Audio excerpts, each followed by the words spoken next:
প্রিয় দর্শক কেমন আছেন? আশা করি ভালো আছেন। প্রিয় দর্শক, সোশ্যাল মিডিয়া একটি খুবই ভালো জিনিস, আবার খুবই ভয়ঙ্কর জিনিস।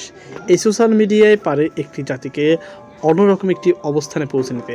প্রিয় দর্শক, এবার প্রাথমিক শিক্ষকদের সচেতন হওয়ার আহ্বান সোশ্যাল মিডিয়ার ক্ষেত্রে। চলুন বিস্তারিত তথ্য জেনে নিই। প্রিয় দর্শক, সোশ্যাল মিডিয়া ব্যবহারের ক্ষেত্রে সরকারি প্রাথমিক বিদ্যালয় শিক্ষকদের সামাজিক সচেতন হওয়ার আহ্বান জানিয়েছেন প্রাথমিক শিক্ষা অধিদপ্তর সোশ্যাল মিডিয়া তথ্য সংগ্রহ, সংরক্ষণ, উপস্থাপন কমিটি।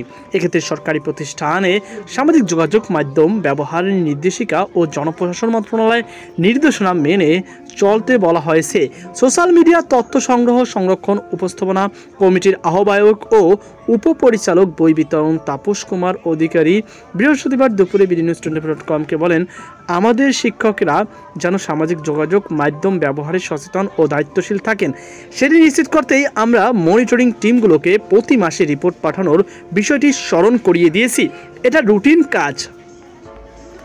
আমরা শিক্ষকদের সামাজিক যোগাযোগ মাধ্যমে সচেতন ও দায়িত্বশীল আচরণ করার আহ্বান জানাই। রাষ্ট্র সরকারের ভাবমূর্তি ক্ষুণ্ণ হয় এমন কোনো পোস্ট বা মন্তব্য যেন শিক্ষকরা না করে, সেটি আমাদের প্রত্যাশা। 2019 সালে সরকারি প্রতিষ্ঠানে সামাজিক যোগাযোগ মাধ্যম ব্যবহার নির্দেশিকা জারি করে সরকার, আর পরের বছরেই 7 মে জনপ্রশাসন মন্ত্রণালয়ে এক পরিপত্রে কিছু নির্দেশনা দেওয়া হয়।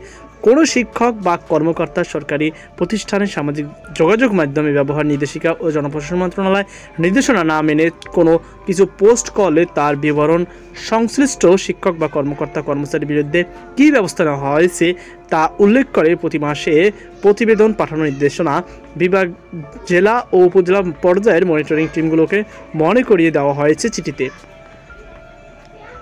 প্রিয় দর্শক, তাপস কুমারী অধিকারী জানান, ওই নির্দেশিকায় ও পরিপত্র অনুসারে 2022 সালের 10 এপ্রিল শিক্ষকদের সামাজিক যোগাযোগ মাধ্যমে নজরদারিতে কর্মকর্তাদের সমন্বয়ে বিভাগীয় পর্যায়ে 7 সদস্যের, জেলা পর্যায়ে 6 সদস্যের এবং উপজেলা পর্যায়ে 6 সদস্যের মনিটরিং টিম গঠন করা হয়। তো প্রিয় দর্শক, আশা করি আপনারা বুঝতে পেরেছেন। তো এই ছিল আমাদের সর্বশেষ আপডেট। আল্লাহ হাফেজ।